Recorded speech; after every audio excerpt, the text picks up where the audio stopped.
चलता गया रास्ते मिलते गए, मैं चलता गया रास्ते मिलते गए, राह के कांटे फूल बनकर खिलते गए, राह के कांटे फूल बनकर खिलते गए। ये जादू नहीं कृपा है आप लोगों की, वरना इसी राह पर लाखों फिसलते गए, वरना इसी राह पर लाखों फिसलते गए। हेलो गाइस, मैं प्रदीप नागर आप सभी का वेलकम करता हूं हमारे यूट्यूब चैनल बायो मंत्र में। बायो मंत्र में आज की जो मोस्ट इंपोर्टेंट लेक्चर है जिसमें हम बात करने वाले हैं सिम्टम्स ऑफ प्लांट डिजीज की, विभिन्न पादप रोगों के लक्षणों की आज इस वीडियो के अंदर हम बात करेंगे, जिसमें हम आपको प्रैक्टिकली नॉलेज देने की कोशिश यहाँ पे करेंगे, जिसमें आप किसी प्लांट को जो कि रोगी है या उसके अंदर कोई रोग मौजूद है उसको देखकर ही आप बता दोगे कि इसके अंदर कौन सा डिजीज लगा हुआ है।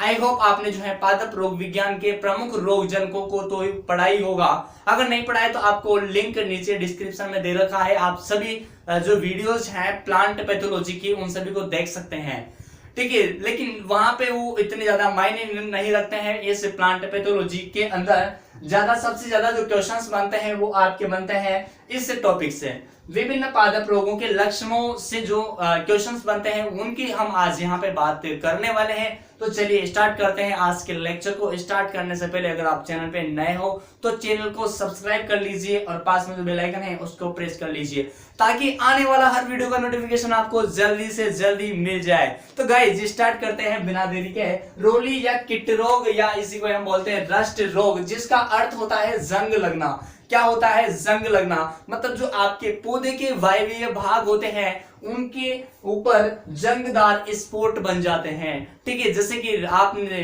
नाम तो सुना ही होगा लोहे का, लोहे के ऊपर जंग लगता है, ठीक है।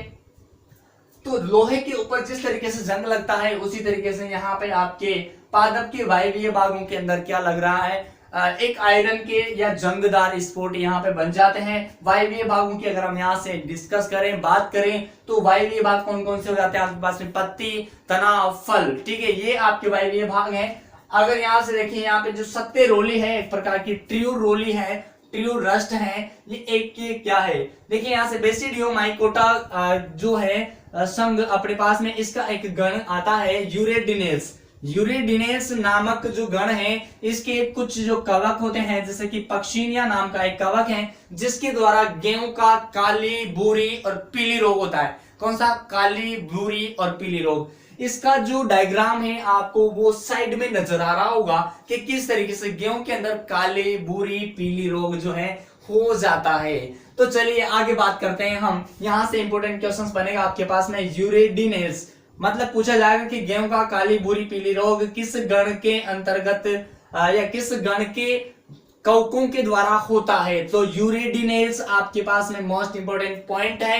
देखिए सेकंड रोग की बात करते हैं, कंड या कंडवा, या इसको इंग्लिश में बोले तो स्मट। क्या नाम है? स्मट, जिसका अर्थ होता है कजली या कोयले के जैसा चूर्ण। क्या होता है? कजली या फिर कोयले के जैसा चूर्ण। यहाँ पे बात करते हैं कि पौधे ग्रसित भागों जैसे कि पुष्पीय भागों पर काला चूर्ण का बनना, जो ब्लैक चूर्ण होता है, ब्लैक पाउडर होता है, वो पौधे के भागों पर बन जाता है, ठीक है। कौन से भागों पर? पुष्पीय भागों पर। ये वर्ड आपको ध्यान रखना है यहाँ से। कुछ फसलों में जैसे कि जड़, तना और पत्ती, जड़, तना और पत्ती पर भी क्या बन जाता है? काला चूर्ण बन जाता है। यह रोग बेसिडियोमाइकोटा, बेसिडियोमाइकोटा संघ का एक गण आता है आपके पास में, आस्टिलेजिनेस। आस्टिलेजिनेस गण के अंतर्गत कवक आता है आस्टिलागो। आस्टिलागो नामक एक कवक आता है जिसके द्वारा कंड या कंडवा रोग होता है। और यहाँ पे उदाहरण की बात करें तो गेहूं का अनावृत कंड रोग या फिर जौ का आवृत कंड रोग, ठीक है। दोनों वर्ड ध्यान रखना है आपको, दोनों एग्जाम्पल ध्यान रखना है। गेहूं का अनावृत कंड रोग और जौ का आवृत कंड रोग, जो कि किसके द्वारा होता है? ऑस्टिलेजिनेस गण के कवक, जो कि आस्टिलागो नाम है इसका, इसके द्वारा कंड या कंडवा रोग होता है। ध्यान दीजिएगा बात पे। तीसरे पॉइंट की बात करते हैं। तीसरा रोग कौन सा है? मृदु रोमिल आसिता रोग, या इसी को ये हम तुलासिता रोग के नाम से जानते हैं। डाउनी मिल्ड्यू इसको इंग्लिश में बोला जाता है, तो कंफ्यूज नहीं होना है मेरे भाई। बिल्कुल देखिए यहाँ से आसानी से हम बात कर रहे हैं, बिल्कुल सरल भाषा में।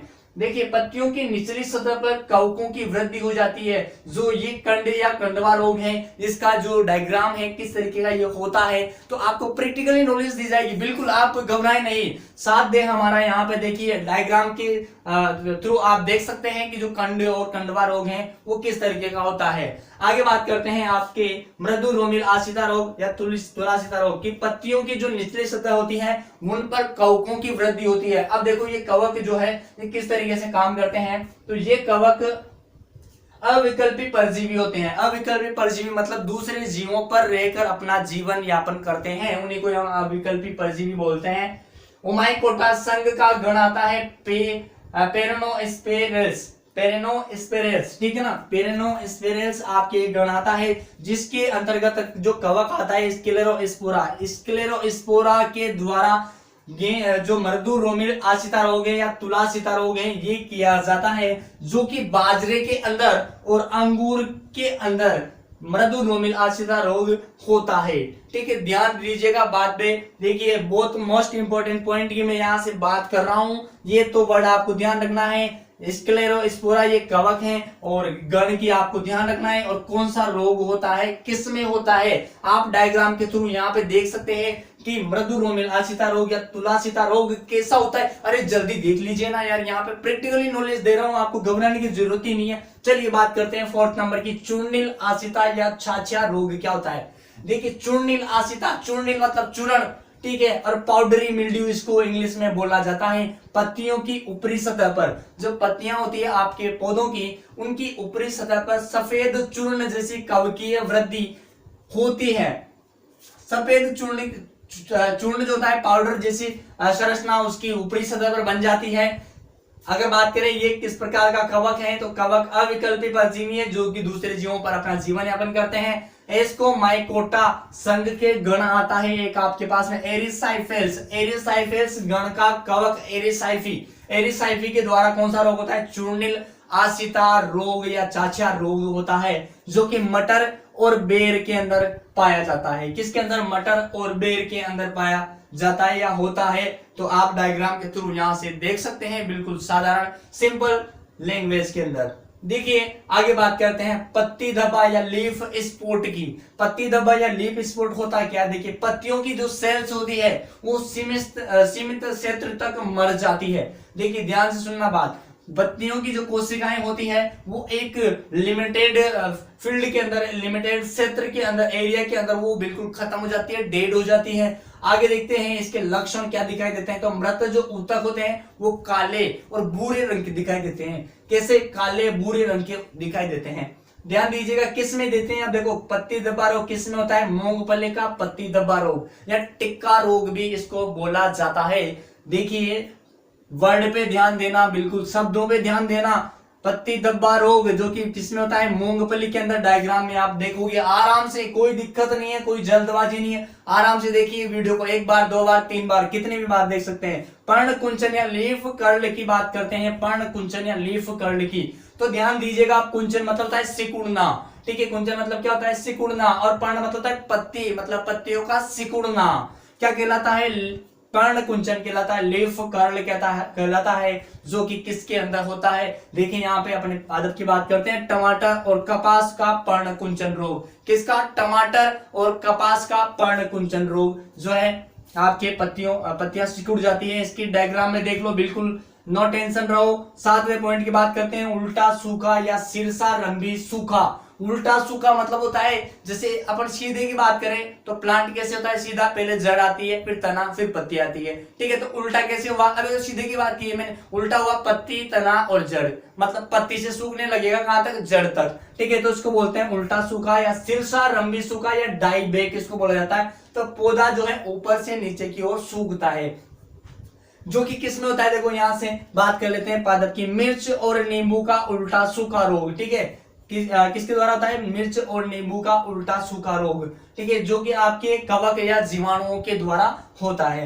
अंगमारी या झुलसा रोग की बात करें, ब्लाइट, ब्लाइट क्या होता है, देखिए अर्थ होता है झुलसना या जली हुई आकृति, झुलसना या जली हुई आकृति जो है इस रोग में होता है। इसका अर्थ होता है पादप अंगों की शीघ्र मृत्यु हो जाना, बहुत जल्दी जो है पादप अंग यहाँ पे खत्म हो जाते हैं। अब बात करते हैं कि पादप कौन कौन से हैं। तो आलू के अंदर और टमाटर का अगेती और पछेती रोग, ठीक है। कौन सा रोग? अगेती और पछेती रोग किसका? आलू और टमाटर का। डायग्राम में आप देख सकते हो, बिल्कुल आलू के अंदर जो है झुलस रहा है, बिल्कुल खत्म हो रहा है ये, ठीक है। इस तरीके से आप जो है इस पादप को देख सकते हैं। और आगे बात करते हैं आर्द्र पतन या आर्द्र गलन। आर्द्र गलन मतलब नमी की वजह से क्या हो गया? पादप गल गया, ठीक है। जैसे अब देखो नमी, नमी कहाँ होगी? मृदा के अंदर, मिट्टी के अंदर, तभी तो क्या होगा? पादप गल जाएगा। डैम्पिंग ऑफ इसको इंग्लिश में बोला जाता है। मृदा के पास जो छोटे और कोमल पौधों का गलना या जमीन पर गिरना क्या कहलाता है? आर्द्र पतन या आर्द्र गलन या डैम्पिंग ऑफ कहलाता है। टमाटर व मिर्च के अंदर ऐसा पाया जाता है जो कि कवक के द्वारा होता है।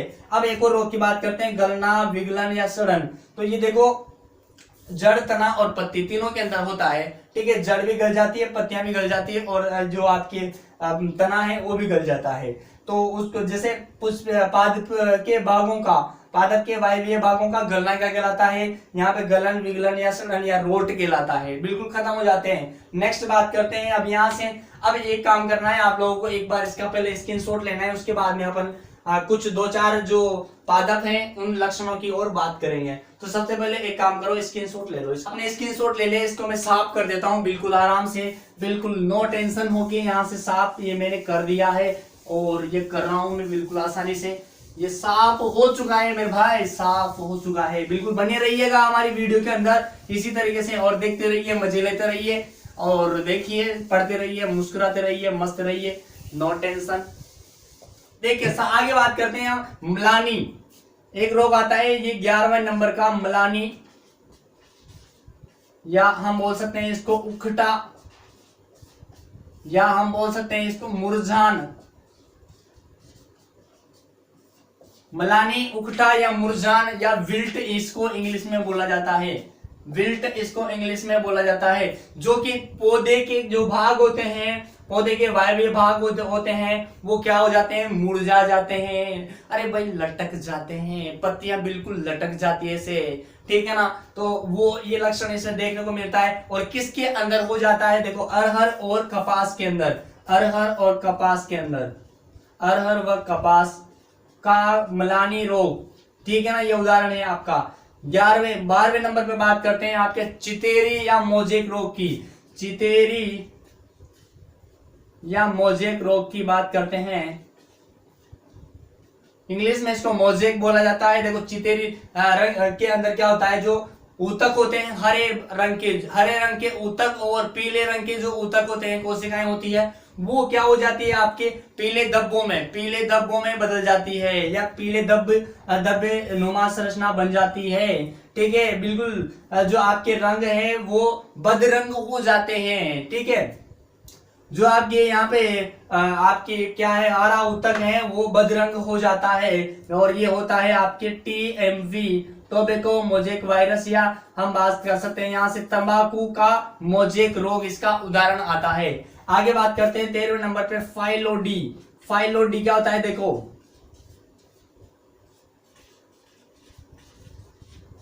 फाइलोडी की बात करें तो फाइलोडी में क्या होता है? जो पुष्पीय भाग होते हैं वो पत्ती जैसी संरचना में बदल जाते हैं। सीधी साधारण भाषा में समझोगे तो जो पत्तियां होती है वो किसमें, जो पुष्प होते हैं वो किसमें बदल जाते हैं? पत्तियों में बदल जाते हैं, ठीक है। बात समझ में आ रही है आप लोगों को? किस में होता है? देखो ये परिवर्तन जो है तिल का फाइलोडी रोग, तिल्ली नाम सुना होगा, तिल्ली का फाइलोडी रोग, तिल्ली का फाइलोडी रोग। एक और रोग आता है आपके पास में मोस्ट इंपोर्टेंट, ये है स्केब रोग, जो कि पौधे के अंगों पर, जो पौधे के भाग होते हैं उन पर खुरदरा और पपड़ी जैसा संरचना बन जाती है, खुरदरी और पपड़ी जैसी संरचना बन जाती है। तो इन सब का मैंने यहाँ पे जो है ना आपके पास में डायग्राम बना रखा है, आप उसको देख के समझ सकते हैं कि किस तरीके के इनके लक्षण होते हैं और आप पादप को देख के उसका जो है रोग बता सकते हैं। तो देखिए यहाँ से स्केब मतलब आपके ये होता है सेब के अंदर, सेब के ऊपर जो फल होता है इसके ऊपर पपड़ी जैसी संरचना बन जाती है, खुरदरी जैसी संरचना बन जाती है, मतलब आपके जो फल होता है वो खराब हो जाता है। तो दोस्तों आज की वीडियो में इतना ही, बाकी फिर मिलते हैं अपन नेक्स्ट वीडियो में। आप इसका स्क्रीनशॉट इधर से ले सकते हैं। और फिर आप सभी लोगों का धन्यवाद करता हूं मैं इस वीडियो को पूरा देखने के लिए। दोस्तों एक रिक्वेस्ट और करना चाहूंगा आप सभी लोगों से कि आपको जो है हमारे YouTube चैनल बायो मंत्र का पूरी तरीके से सपोर्ट करना है। मैं आपके साथ हूं, बिल्कुल घबराए नहीं किसी भी कंडीशन से। आपको जो भी जरूरत है आप कमेंट के थ्रू हमें बता सकते हैं, आपकी पूरी तरीके से सहायता की जाएगी दोस्तों। लेकिन इस वीडियो को शेयर करना बिल्कुल ना भूलें, कमेंट कीजिएगा कि आपको ये वीडियो कैसे लगा। दोस्तों आज की वीडियो में हम यहाँ पर ही विराम देते हैं, तो फिर मिलते हैं अपन नेक्स्ट वीडियो में, तब तक के लिए